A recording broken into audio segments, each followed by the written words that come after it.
The one word which can describe Savitri, if one were to choose one word to describe Savitri, the word that spontaneously comes to some inmost sight is wonder. It's truly a marvel and a wonder.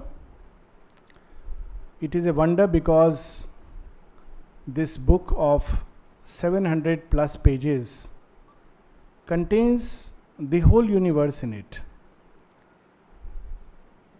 We are familiar only with one universe, and that too we are hardly familiar with it.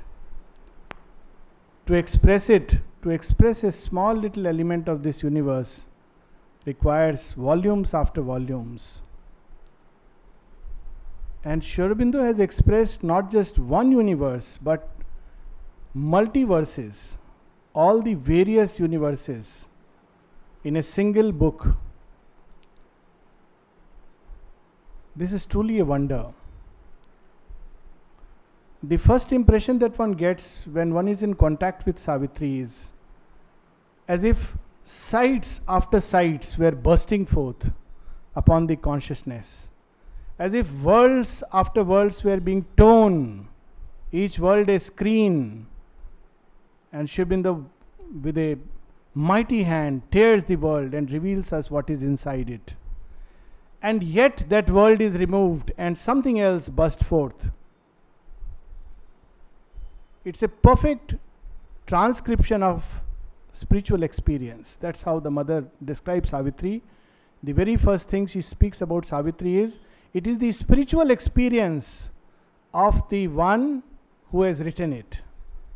What a beauty, what a cryptic way, what a divine humility. Just as one were on a journey of spiritual odyssey, worlds after worlds burst upon sight. This is how Aurobindo speaks in one of his poems. It's a wonder. It's a revelatory wonder.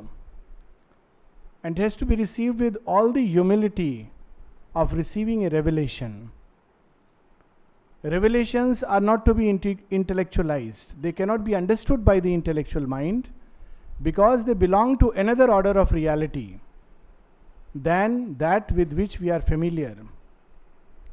They have to be received with all the wonder of a child, with all the faith and trust in the vision contained in the revelation, with the will to walk the way that is shown, and above all with love, because it is truly a work of love. It's Aurobindo's gift to us. It's not just a book. When Aurobindo was pressed with many, many pressing problems, within, outside, in the whole world, Aurobindo kept himself busy and engaged with one thing, the thing which he knew, not just felt and thought to be of utmost importance. And that work is Savitri. Not heeding, not caring about himself, his own life, his own difficulties. He was busy and engaged with Savitri. It's truly a gift of love, and there is only one right response to love, and that is love itself. And this is a wonder that in times as these, and how much more in times when Aurobindo incarnated in a physical, gross physical body, the supramental truth consciousness, how much more in times as those, the world was full of darkness. Whether we see the field of psychology or science or biology or art, everything was as if in a state of universal decomposition. This is how Aurobindo describes the state of affairs in those days in one of his letters to the mother. These are truly times of universal decomposition. But then he goes on to say that for those of us who know that this is a passage. In another letter he says, even if the whole world were smashed I would see beyond the smash to the coming light. That's why it is a wonder how easily we become cynics in today's times. There is a bombshell which bursts somewhere and we lose faith. There is a little disaster somewhere in some corner of the earth and we lose faith. Probably we never had it. And Aurobindo, in times when thousands of human beings were being crushed under the giant machinery of a civilization which was collapsing on all sides. There was Hitler, there was Stalin, there were much worse things. Sure, the Great War. What was Aurobindo busy with? He was not writing a philosophy of cynicism. He was writing a truth which gives hope, which gives light. A seed shall be sown in death's tremendous hour. This is how, in one of the passages, Aurobindo describes the boon. This is the boon. A seed shall be sown in death's tremendous hour. It's almost a literal description of the birth time of Savitri. Physically, how would we describe the time when Savitri was born? Thousands of years later, if people forget what happened during that age, when they would see it, they would probably feel, well, here was someone living in a world which was very, very beautiful, so he could see many, many beautiful things to come. But what was that world in which Aurobindo was lived and breathed in his physical frame? Some of the last passages being completed just around the time when he left his physical body. Literally, a seed shall be sown in death's tremendous hour. A branch of heaven transplant to human soil. Nature shall overleap her mortal step. Fate shall be changed by an unchanging will. And then, this was a seed cast into endless time. This is Savitri. When the world was despairing without hope, even now. And this is the example, perfect example for us, his disciples, to look beyond the smash to the new creation. The mother says in one of her passages, much later, that there are two kinds of forces which are active in the world. The forces of destruction, which go into destroying the civilization, and the constructive forces of the future. And she invites us to join the constructive forces of the future. Destruction will take care of itself. It's going to be. And none can stop it. This is the ferment out of which the seed of new light, new consciousness will spring up. In fact, if we turn to the Gita, we find that each cycle of creation, when it ends, there is a collapse of all the values, deepest values cherished by that age. And there is a very beautiful one word which the Gita uses to describe this state of affairs, which today we describe in so many ways and words which are so inadequate. The one word, dharmasya glani, the decline of the truth that held a particular age. Each age has its yug dharma, its guiding light, and that collapses. There is a dharmasya glani.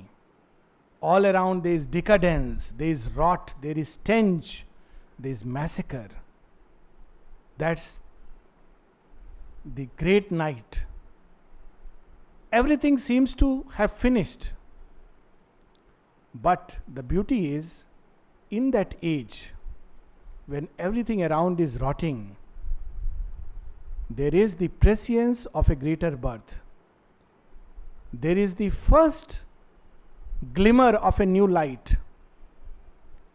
It's very interesting that the hour of God, which is described in the Indian thought, the Brahma Muhurt, the Amrit Vela, When you wake up at that time, there is not a single ray of light. The stars have set. This moon, sometimes it is there, many times even the moon is not seen.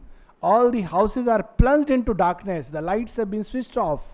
No lamps, no fire, neither in homes nor in the sky. Yet something within us can feel a stillness, that there is probably a light which is waiting round the corner, and just a question of a few more minutes and there will be light. Savitri has been given in times as those when there was no light anywhere in the sky of the human horizon, and it comes as a revelation to reveal that which we wait to come. It is a seed cast in endless time. A word is spoken or a light is shown. A moment sees the ages toil to express. In fact, in Savitri itself, there is a description of Savitri. Everything is there in it. And the beauty is that this description of Savitri comes in a very strange canto. When Ashupati has descended into the thick of night, into the darkness, to know where is this heart of darkness, where does it lie, where does it come from, where is this falsehood born into this world, into this divine creation, and he plunges deep, deep, deep, described in descent into night, and then he goes still deeper into the worlds of falsehood, the mother of evil and the sons of darkness. And when he touches that bedrock of inconscience, there is one last veil that he must remove. And when he removes it, it's beautifully in Aurobindo poem, A God's Labor, on a desperate stair my feet have trod. And when he removes that veil, he discovers the lyric of love that waits through time. There he discovers the message that is waiting, covered by the dust of centuries, covered by the darkness of the inconscient, covered by veils after veils, dense veils of ignorance. This description comes at the end of Ashupati's exploration into the world of falsehood. On page 232,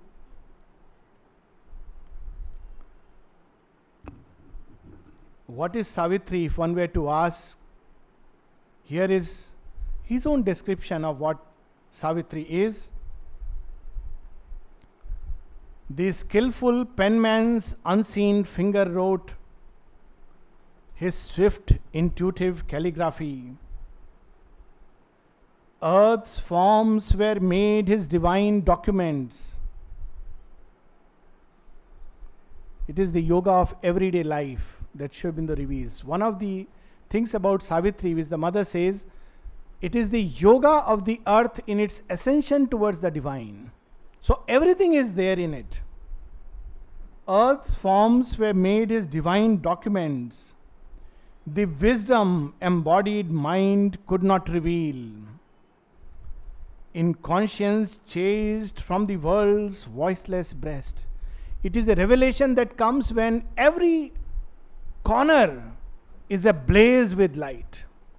That's the impression. When one reads Savitri, it is as if a single sight were spanning the entire height and range of the measureless Himalayas. At the same time, was measuring the depths of the Atlantic, and at the same time was stretching out into the entire universe, as if a single sight contained all this. In conscience chased from the world's voiceless breast. This beautiful poem cannot be born even if there is one single corner of darkness anywhere in the being. As long as there is any division, we cannot have this integral truth. Transfigured were the fixed schemes of reasoning thought, arousing consciousness in things inert. This is the effect of Savitri. The mother says it's the mantra of transformation, which is only about the outer body of Savitri.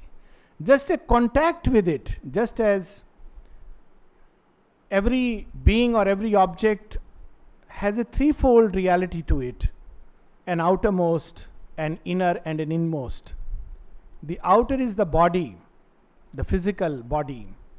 The inner is the many aspects, the psychological being, if we were to say so, and the inmost is the spiritual, the deepest. The outermost body of Savitri is the word and the sound body, the poetry. That form itself is so beautiful, so powerful, so delightful, that just in contact with its outer body begins to do a work of transformation. The mother has said it is the mantra of transformation. And what is the effect of this mantra? Arousing consciousness in things inert. Just mere reading it, it arouses consciousness in things inert. It charges not only human beings, the objects, the atmosphere. That's why the mother says that time spent in its atmosphere is never wasted. Not just a question of reading. Just the atmosphere of Savitri arouses consciousness in things inert. He imposed upon dark atom and dumb mass the diamond script of the imperishable. This is a truth which the ages will toil to express, a truth which can never be destroyed. At the end of the great war, the Mahabharata war, when Dhritarashtra asks Sanjay, why Krishna the divine, you say he is the divine incarnate, and look what he has led this earth and humanity to. Everything is destroyed, everything has collapsed. Arjuna had indeed feared it, that if we were to go in for this war, everything will be finished. All the cherished values, they will be Varnasankar, they will be, all our women, men, everything will be lost, will lose its way. And Krishna leads him through that dark and stormy passage. And Dhritarashtra, the blind king, asks him, what is all this about? And Sanjay says, I can tell you what is all this about, O blind king. I have seen something which you have not seen. You have known only the war and the destruction, that side of the story. This will be forgotten. People will doubt whether there was actually a war or not, whether there were characters like Arjuna and Bhima and Drona and Karna and Duryodhana, or they were simply creations of the human mind. But two things humanity will remember, and that will redeem man. One, the vision on the great battlefield which I have seen, and thinking of which every hair of my body stands with delight. And second is that word, that colloquy on the battlefield. Humanity would forget much, much later about the war. But this colloquy, this dialogue, which I have heard, that will liberate mankind. So we see today, and we saw yesterday, and we may see tomorrow in the days to come, much more destruction. And we may lose hope and heart, but we should not. Because there is in the midst of all this darkness, the presence of Savitri. This is the diamond script of the imperishable. And as long as Savitri is there, there is hope. As long as Savitri is there, there is faith. As long as Savitri is there, there is light. And Savitri will be there because it is the diamond script of the imperishable. Inscribed on the dim heart of fallen things. This is only the outer inscription. Where has he written the Savitri? There is a lot of debate which goes on. Some people who are very touchy about, finicky about small things, whether there is a comma here or there is not there, or whether there is a line missing or not. Savitri is written on the heart of man. When the Lord was writing on a piece of paper, he was simultaneously inscribing Savitri in terms of consciousness, in a secret language, on the heart of humanity. We have a very beautiful film which had come some time back, The Bulletproof Monk. And in that movie, a monk carries a sacred scroll which carries the mantra of immortality. And he must safeguard it against all dangers. There are a lot of people wanting to take it. And the movie runs through many, many events and circumstances. To cut the story short, eventually it is stolen. He has given it to somebody to safeguard it, and this somebody loses it. Well, it's stolen from it through a set of circumstances. And this somebody feels very bad. He says, I am so sorry. I lost it. I couldn't keep it. And this monk laughs. He says, don't worry. Nothing is lost. He says, what do you mean nothing is lost? You had asked me to guard it with utmost care. And I let it go. Now evil will become immortal. He says, no, it cannot. There is one last mantra which I have inscribed nowhere. Oh, where is it? He says, that I have inscribed within my heart. And nobody can read it except those who read it with faith and trust. Their eyes open and that mantra is revealed to them. So Savitri has two levels of reading. One level which is outer. Another to discover the beauty, the wonder, the delight, that mantra which is inscribed within it, is to open our hearts to the joy and the influence of Savitri. That Savitri is written within the heart of earth, within the heart of humanity.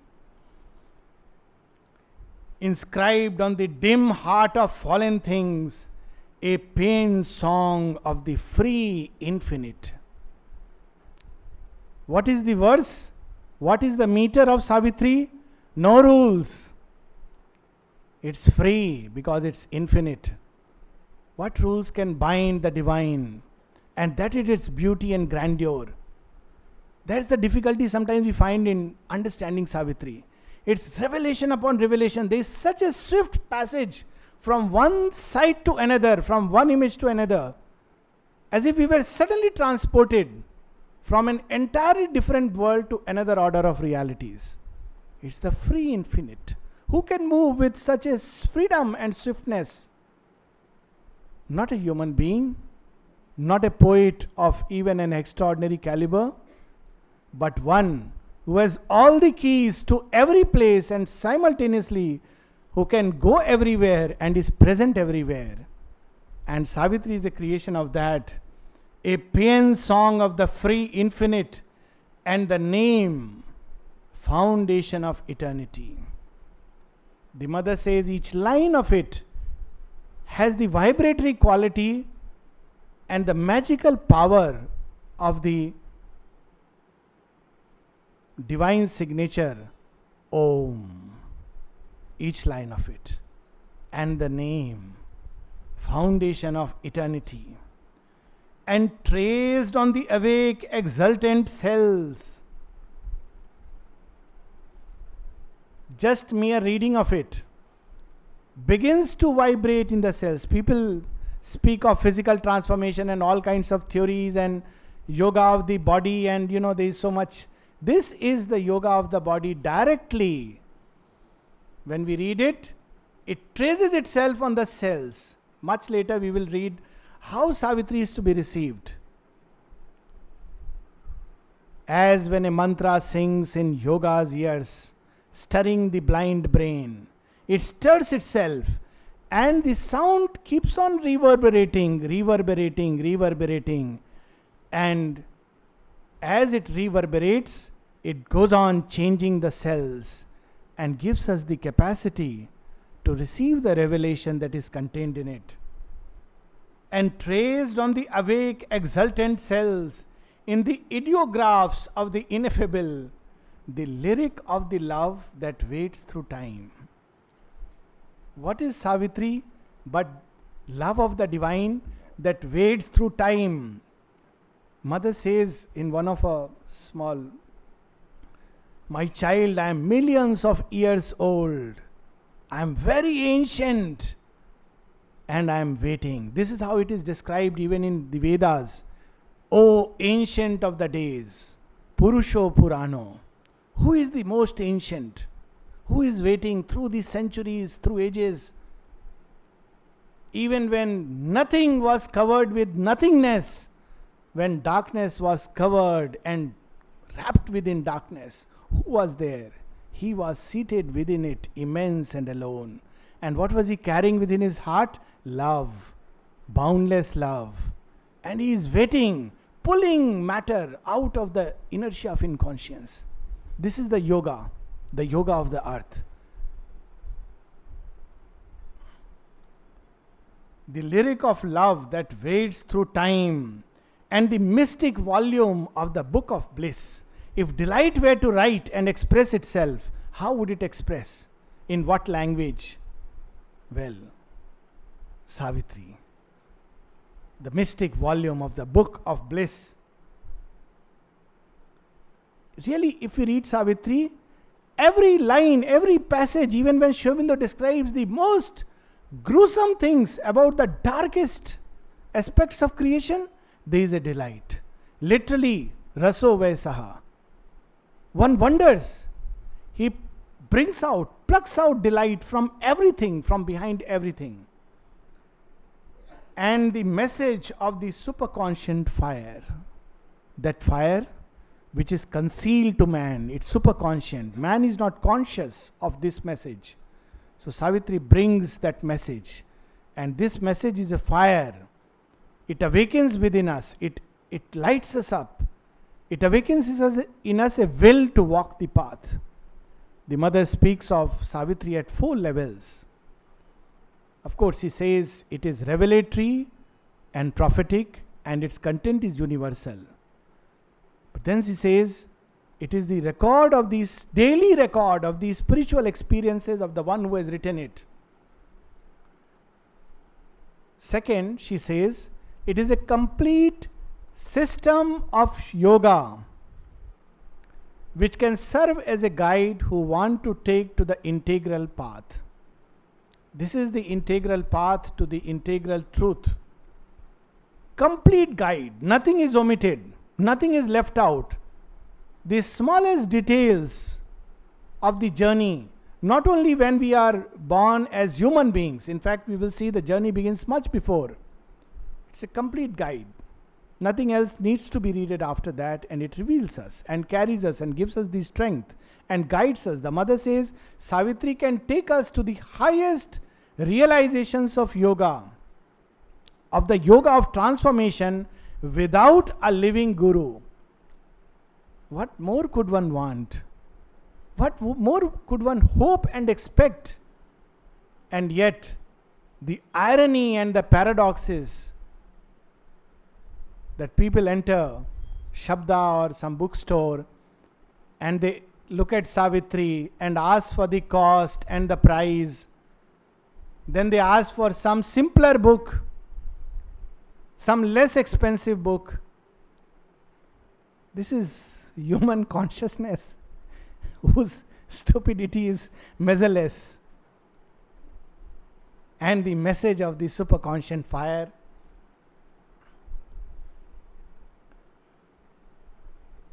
Where is Savitri born? Third thing she speaks of is, Savitri is about the earth, the yoga of the earth in its ascension towards the divine.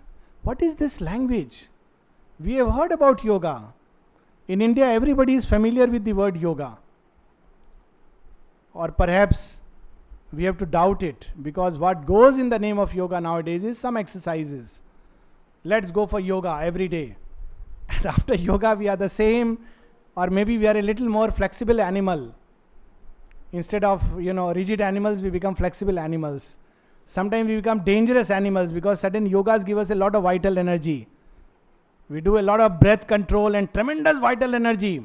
So first we were little ego, now we become a gigantic ego. First we were capable of little harm. Now we are capable of great harm because we have controlled our mind and the vital like Ravana did. But we have no key to the inner life. The inner life is like a dwarf. That is our idea of yoga. Or at best, even in its purest form, we know about the yoga of love, bhakti, the yoga of karma, the yoga of knowledge, and Hatha yoga and Raj yoga, and we are familiar with these words. So what is this yoga of the earth? This is the difference between a human-centric vision and a divine-centric vision. All in us is human-centric. Yoga, who does? Human beings do. The mother would tell us, "Oh fools of your mind, if yoga was left for human beings to do, man would never be able to take even a step towards yoga." Yoga is not done by man. And yoga has not started with man. In the Gita, when Sri Krishna tells Arjuna that I have given this yoga to many great ones before you. You are not the first one, nor the last one. So Arjuna asks a list of some great illustrious ones. And he says, I have given this yoga in the early days to Surya, Vivaswan, the great sun. So he wonders, what is sun doing? What kind of asana, what kind of yoga, bhakti, jnana? The sun is not supposed to read the scriptures. What is this yoga given to sun? Sri Aurobindo would tell us, yoga is given even before that. Yoga starts from the darkest night. And who is engaged in this yoga? The divine himself. Seated in the heart of darkness, he is busy carrying this darkness, pulling matter out of its darkness, slumber. And through this secret yoga, turning matter into living matter, breathing matter, sensible matter, matter that can feel. And again, through a still more powerful yoga, he pulls mind out of the inconscience and makes living matter turn into thinking matter. And now again, the divine comes to carry this yoga still further to a spiritualized and divinized matter. This is the yoga of the earth. And we find, where does this yoga begin? In the very first canto, the symbol dawn. Where does the divine begin its journey? Where does the seed, which will turn into a great tree, begin its journey? The seed, which is a seeker of light instinctively, within which the entire tree and its script is engraved. It begins its journey from the darkness, from the night, from the thick of inconscience. It was the hour before the gods awake. The very first page, across the path of the divine event, the huge foreboding mind of night, alone in her unlit temple of eternity, lay stressed, immobile across silence marge. Almost one felt, opaque, impenetrable. This is the starting point. This is the backdrop. Like a great stage setter, Sri Aurobindo is setting the stage for this diamond script, for this beautiful song, for this epic of the divine bliss. And he is creating the backdrop. Like in dramas, you have a backdrop. So the backdrop is utter darkness. He says, I'll fill it with beautiful colors. So he starts with the thick of night. This is the huge foreboding mind of night. That is the backdrop for the divine drama, for the divine event. And in this backdrop, just as in any drama, you have the backdrop and you have the center stage. What is the center stage of this drama? Where is this yoga unfolding itself? The mother would tell us, the earth is the scene of the divine event. Many times, and nowadays that image is afloat on the net, that how small is earth compared to the universe. This is all right. This is one side of the story. But there is another side of the story. that something is happening here which has not happened anywhere. A drama of unmeasured proportions. Nowhere on earth, nowhere in any of the worlds, neither in the physical universe nor in other universes. There is something happening here. If there is one most happening place in the universe, it is earth. And what is happening here? The great divine drama. Matter is evolving despite everything, despite all the difficulties and troubles and struggle. It is the scene of a great divine event. Sri Aurobindo brings earth to its pristine glory. She is a living goddess. We find this image in the Puranas, that whenever earth is oppressed by the weight of darkness, she, the goddess, goes and prays to the Supreme to intervene. Of all the theories in modern context of earth, there is only one scientific theory which speaks of earth as a living body. Gaia. It's an ancient Greek myth where earth is treated as a living goddess. In India, of course, she was always known as a living goddess. Of course, we don't treat her like one. We treat her like something very inert. But she's a living goddess. And all that we release into the earth, not only in terms of physical, but in terms of our psychological states, is embedded upon it, imprinted upon it, and that makes it heavy and dense and dense. Every thought, every feeling is imprinted upon earth. Beautiful things, ugly things, dark things, luminous things. So earth is the scene of this great event. So Sri Aurobindo is bringing to center stage this earth. Few lines below will go like this, pick up few lines from here and there rather than go line by line, because it will really be an endless. Athwart the vain, enormous trance of space, its formless stupor without mind or life. If we look at this space without mind or life, a shadow spinning through a soulless void, thrown back once more into unthinking dreams, earth wheeled, abandoned in the hollow gulfs, forgetful of her spirit and her fate. There is in earthly matter something. The divine is everywhere, but in earthly matter there is something special. And Mother says that is the psychic presence. This psychic presence, this immortal spirit in individual element, is found only in earth, only upon earth, nowhere else. Nowhere, even the gods don't have it. That is why in Kathopanishad, when Nachiketa asks Yama, tell me of that which is immortal within the mortal, he asks in so many words. Some say that there is a soul and some say there is not. Would you please clarify?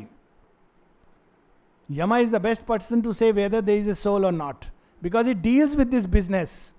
It is his business to take souls, and eventually he has no choice but to eventually release them into light. So he asks Yama, tell me. So Yama says, don't ask me this secret, even the gods know it not. It's very strange. What is that secret given to man which gods do not know? Gods are supposed to know everything. Gods do not know it because gods do not have it. And that makes man at once, in his potentiality, superior even to the gods. Something man has within him. Why man? This very dust has something in it. It's not just a particle of sand. There is something in it which one doesn't find anywhere, not even in heaven. That is why even great beings long to come to earth. They want to come into earth. It's very interesting again. The gods and the titans fight over what? Over taking hold of earth. Something is there in it which is not found anywhere. And yet The irony and the paradox, earth wheeled, abandoned. Abandoned by whom? Because it is abandoned, it is forgotten. There is no true abandonment, it is a forgetting. The only abandonment is to forget. And what has it forgotten? Its spirit and its fate. So this is how the backdrop and the stage is set for a great drama. In the first canto, Sri Aurobindo is revealing to us almost everything that will come in Savitri. So in this backdrop and in this center stage, earth is forgotten. Something is there. This drama is not being played for the first time. As the mother says, there have been earlier several pralayas.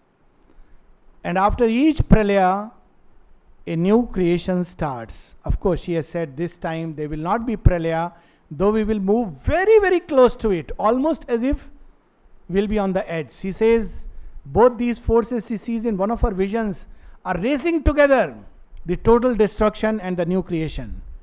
And a time comes when suddenly the new creation steps forward and pralaya stops. So we'll reach that point. We are yet to reach.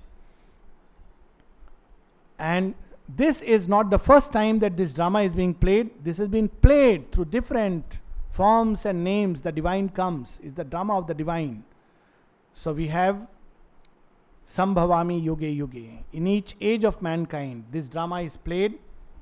Even in this ultimate dissolution score, next page, almost in the middle, there lurked an unremembering entity, survivor of a slain and buried past, condemned to resume the effort and the pang.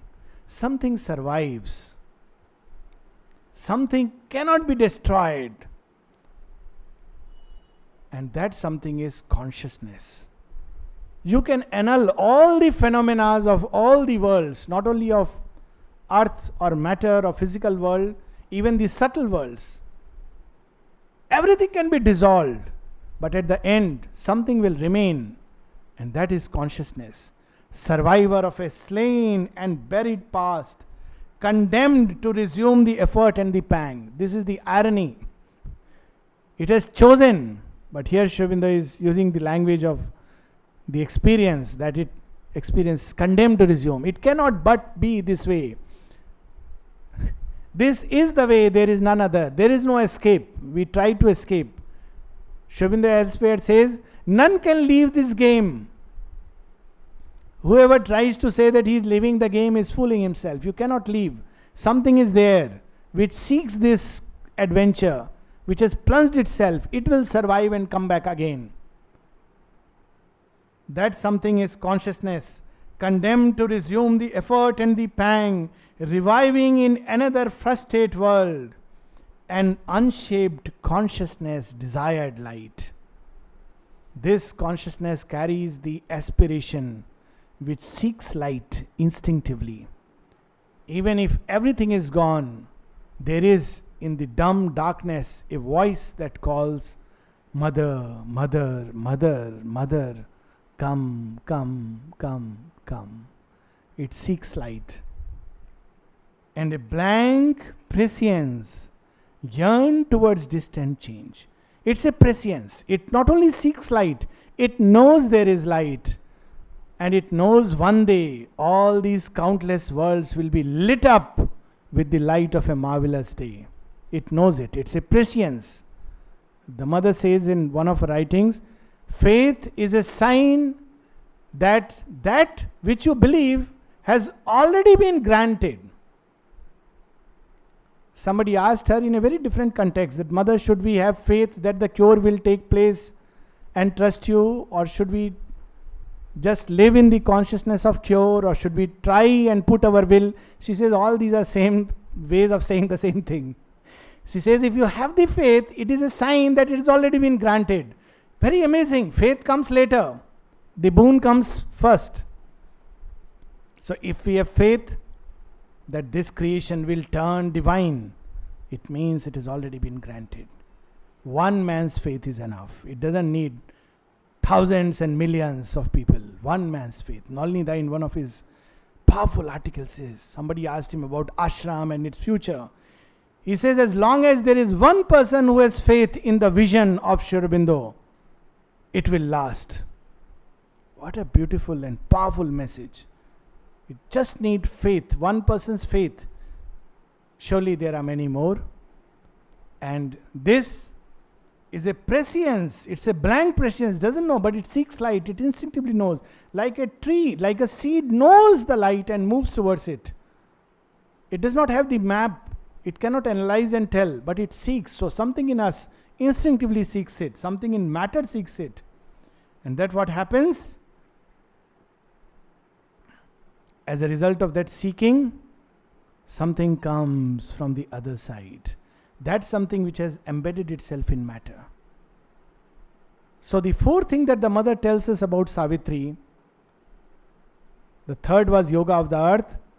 It is the experiences of the Divine Mother in her effort to adapt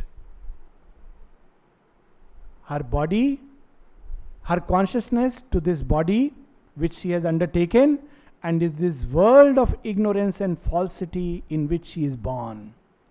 So these are four things she speaks. The fourth is the effort of the Divine Mother.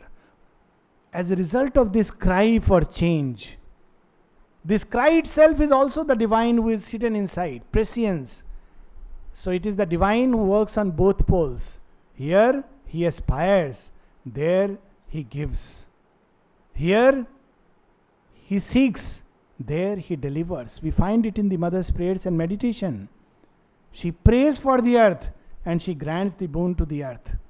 So here we see, as a result of this aspiration, a few lines below, arrived from the other side of boundlessness, an eye of deity peered through the dumb deeps.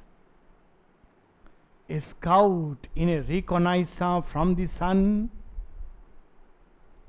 it seemed amid a heavy cosmic rest, the torpor of a sick and weary world, to seek for a spirit, soul and desolate, too fallen to recollect forgotten bliss. So above everything else, Savitri is the story of the Holocaust of the Divine Mother. She has plunged herself into this creation. And what happens when she comes in contact with this creation? What is her feeling? In one of her prayers, the mother says, describes this world as a sick world. We all talk about it as a sick world. But when we talk of it with cynicism and a kind of despair and frustration. Oh, this is a sick world. We must get away from it. And the mother says, yes, it is a sick world, but precisely because of its sickness, one feels a special love towards it, as one would towards a child who is sick and weary. You know, as long as child is healthy, it's all right. When a child is sick, he becomes the object of special attention. So precisely because it's a sick world, that is the compassion and love which she brings along with her. It feels to her it's a sick and wearied world, sleeping in torpor, not even aware of its fate. What would mother have felt when she was born amidst us? We write the story of her life and sometimes trivialize it. We write story of Sri Aurobindo's life, not one life, many lives. And we trivialize it. Who can write what he would have experienced when he was born amidst this darkness? Who could even sense it and feel what he would have felt? The torpor of a sick and weary world, to seek for a spirit, soul and desolate. It's like when one is sick and you wake up and say, come on, get up and meditate. One would say, oh, my head is heavy, I am feverish. You ask me to meditate. If you wake up a sick person and tell him, I am going to read out to you some nice passages and beautiful passages, most people will say, come on, just give me one tablet of Melidone or aspirin or Crocin. I don't need all these lectures. Of course, some people are rejuvenated in that state. But most of us don't want to hear those things that moment. We just want to go back to sleep with a tablet of aspirin. So she is experiencing that when this eye of deity comes, that this is a sick and weary world. It has forgotten its bliss. It is too fallen to recollect it. It cannot seek it. This is the work she realizes. She is just taking note. Intervening in a mindless universe, its message crept through the reluctant hush. Nobody is there to listen. And yet, and that is the marvel and wonder, eternity speaks. In Savitri, Aurobindo elsewhere describes what is that hour when God's word is given to man. Thus shall the mass transcendent mount his throne, when darkness deepens, strangling the earth's breast, and man's corporeal mind is the only lamp. As a thief's in the night shall be the covert tread of one who steps unseen into his own house. And then he says, a voice ill heard shall speak. The soul obey. We don't have to worry whether people are hearing, understanding Aurobindo or not. None can understand him. These mortal ears cannot hear him. They are not tuned to this speech. We are tuned to only our normal speech. Somebody calls our name, we hear immediately. Even if nobody calls, we say, did you call me? But when somebody calls divine name, oh, it doesn't matter to me. My concern is what am I going to have today? So it doesn't matter, but something in us listens. Who is that someone? The soul obey. Its message crept through the reluctant hush, calling the adventure of consciousness and joy. This adventure of earth is a delightful adventure. There is, of course, we know Satprem's book, The Adventure of Consciousness, which so beautifully, the mother herself inspired him to write it. But that word is missing, which changes everything. It is an adventure of consciousness and it's an adventure of joy. It's a delight. There's a great delight. What would be the worthy of doing? We often look for something worth doing. Here is something worth doing, to undertake this adventure. What is this adventure? To participate consciously in the yoga of the earth in its ascension towards the Supreme.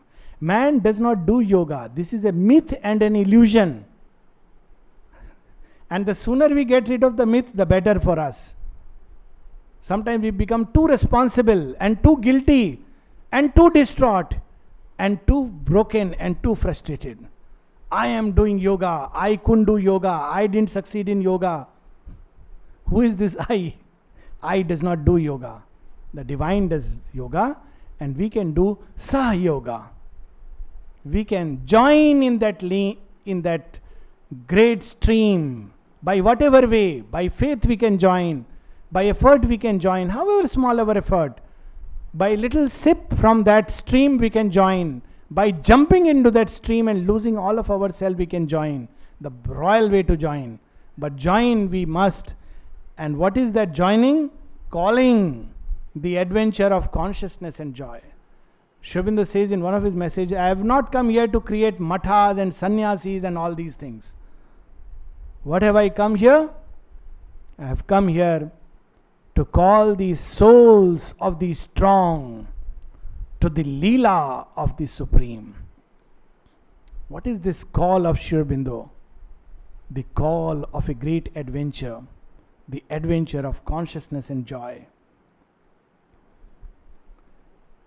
And he tells us, not only he is calling us, he is giving us the supreme assurance that it will be done, because all can be done if the God touch is there. It will be, because this adventure is not a human adventure. We are not on any human project. We sometimes get too worried. Oh, what will happen? What is the future? What will happen to the ashram? What will happen to society? What will happen to Aurobindo? Whose creation is it? It's the divine's creation. We keep forgetting. Who can touch the divine creation? It will go through many phases, but eventually it cannot but succeed. The mother says in one of her messages, never for an instant vacillate in the belief that the work undertaken with Sri Aurobindo, by Sri Aurobindo, will not culminate in success. Why? Because here is the master mantra, all can be done if the God touch is there. A hope stole in that hardly dared to be. What she comes and gives and goes back seemingly is a hope. She comes to plant a seed. Often we say, but mother has left her body. How could she stay? What is this earthly nature? She stayed so long. It's itself a strange thing. Even for that consciousness, if we could just conceptualize even for a moment, what is that boundless consciousness? And even for it to stay for a moment in this earthly frame would be so much of struggle and pain. For us to leave it is a struggle. For us to get out of this consciousness is a struggle. For the divine to enter and stay in this earthly frame is a struggle. That's why the mother says, fourth thing about Savitri, the effort of the divine mother to adapt to matter and the body she has undertaken. So a few lines below. And how does she work? What has she done? What is the work of the avatar? What is the method? An errant marvel with no place to live.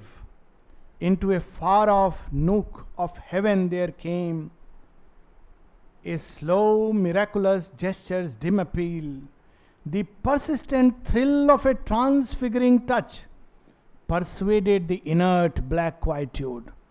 Someone would wonder, what is Sri Aurobindo doing sitting in one small corner? Few lines below we'll have something, another line. One lucent corner windowing hidden things, force the world's blind immensity to sight, and darkness failed and slipped like a falling cloak from the reclining body of a god. One small corner, that's all the divine needs. Duryodhana knew this secret. We as the Lord's disciple don't know this, what can be done from one point. When Sri Krishna asked Duryodhana, I don't want 5 villages, give me one little point. In fact, he says, that much earth I want as you can place needle tip, sui ki nok. That's all I want. It's, one wondered, why would he want that kind of spot? What will Pandavas do? Nobody can even step on that. And Duryodhana says, no.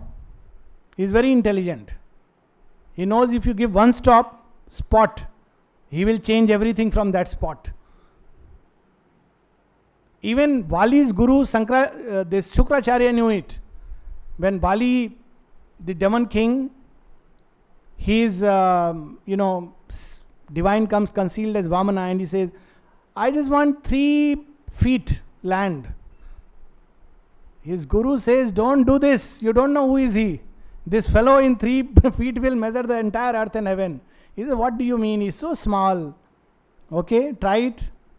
And he covers the entire one span earth, the other, all the heavens. The third, he says, where do I place it? He says, on my head. That's the only thing left. And he crushes it and conquers the subconscious realms. So one point, that's all. How does the mother work? What is her yoga? In one of her visions, he says, I saw. What is this yoga of the world? How was she doing? She doesn't see that I am going all around the world distributing pamphlets and telling everybody, come, please listen what Sri Aurobindo is telling us. Having seminars and conferences. What is she doing? She says, I became that mighty heart of love, pulsating, and with each throb, I was sending waves of bliss and love into this universe. And it is changing by that power and that presence. We have the presence of the Samadhi. One small window. So, most unassuming place. Many people go near and just wonder where is Sri Aurobindo's Samadhi. Some people I believe have gone and asked where is t-shirt sold here. One can just pass by without noticing. Just about a few feet away, you have chappals kept chaotically. There is no marble monument. Now people make relic center with marbles and all this. The Lord is put himself in the most unassuming place. Below the roots of the service tree are going. There is not even enough place to move around. And yet one small window, one small corner, pulsating with light, and its influence changing the entire earth. This is the yoga the divine does. Divine does not go to advertise. Sri Krishna did not tell Arjuna, Arjuna, oh my God, I am telling Gita to you. Can you just get a tape recorder? These are very precious words. Before they fall out of my lips, can you capture it? Nowadays, even some of us, we speak, before speaking, we want a video recording. As if our words are so precious. The Lord didn't care. He didn't even know when he's writing whether it will be printed or not. Sri Krishna didn't know who will record it. But it was recorded. How was it recorded? We heard in the heart of the earth of fallen things. It was recorded there. It was revealed in the process of time. Everything was lost.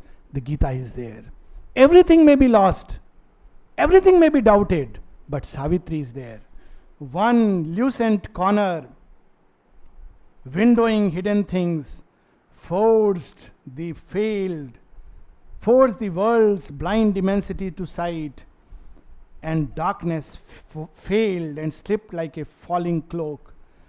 And a few lines above that, you see, whichever way you read Savitri, you read, it's like an ocean. You go a few strokes here and you come back a few strokes here, it's the same delight. The persistent thrill of a transfiguring touch persuaded the inert black quietude, and beauty and wonder disturbed the fields of God. Someone would ask, Mother, how did you do the yoga of here? How did you do this yoga? She hardly taught yoga, so to say, to anybody here. If one were to see the daily routine, she played tennis, she went to different departments, she taught people how to wipe the dining room places, she created so many things. And she was doing yoga. What was this yoga she's engaged in? And how was she doing? She was just squandering beauty and wonder and delight upon earth. Some of us who saw the exhibition, Mother in Tennis Ground, amazing.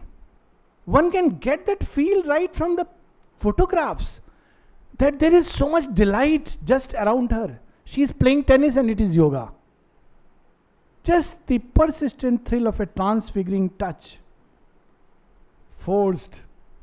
persuaded the inert black quietude. Who could resist it, and for how long? This was her challenge. Let me get the most difficult cases, the most difficult of humanity, and what I will give in return? I'll give love. The greater difficulty, greater love. Still greater difficulty, still greater love. The greatest of difficulties, the highest of love. And with that, I would change it.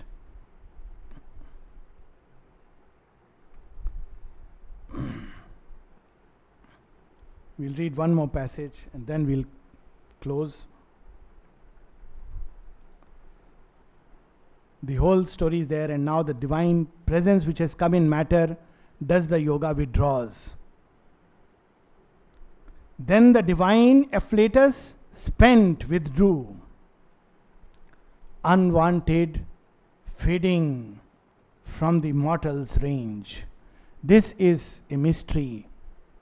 The divine withdraws from the earth, but something he leaves.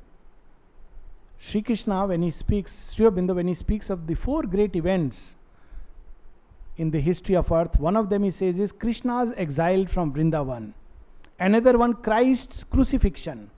Now one would wonder, in both these events, the divine is leaving. Why is calling it great? It is the saddest day. Yes, but what he does, this also is an action. The Gita speaks of Janma Karma Chame Divyam. My birth and my works are divine. Sri Aurobindo would add, Mrityu Chame Divyam. Even my death is divine. It's an action. Christ from his cross humanized Europe. And Krishna's exile created devotional religion. Before that, there was only knowledge. In the Upanishads we find that seeking after knowledge. Bhakti is there but very little. But after Krishna's exile, there is love born. Oh my God, whom did we lose? So long as when she is there, we argue with her, we even fight with her, we doubt her, we raise questions after questions. All of us. It's not that some people, this humanity. Oh mother, you say this. How do you say this? How do you know this? No, I won't do this. I will do that. Mother, I have my little problem. My promotion is affected. My child has got fever. All these things. And she keeps pouring. And then when she withdraws, what happens? What does she leave? On page 5, in the middle, then the divine afflatus, spent, withdrew, unwanted, fading from the mortal's range, is sacred yearning lingered in its trace. The worship of a presence and a power too perfect to be held by death-bound hearts. How can we hold that vision? That vision of immortality, that vision of bliss, that vision of light ineffable. We who know only death and suffering and sorrow and error and sin. For man's mind is the dupe of his animal self, hoping its lust to win. He keeps within him, harbors within him a grisly elf, enamored of sorrow and sin. Our drama cannot endure without it. Only bliss appears to us monotone. We get tired of too much of peace, so it fades. But when it fades, what is left? Suddenly, worship of a presence and a power too perfect to be held by death-bound hearts, the prescience of a marvelous birth to come. Only a little the godlight can stay. This is the backdrop, the stage, and the background of Savitri. Much though we would love to continue, today we have to stop here because dining room is early. So we'll meet tomorrow at 5:15. 2 sessions tomorrow.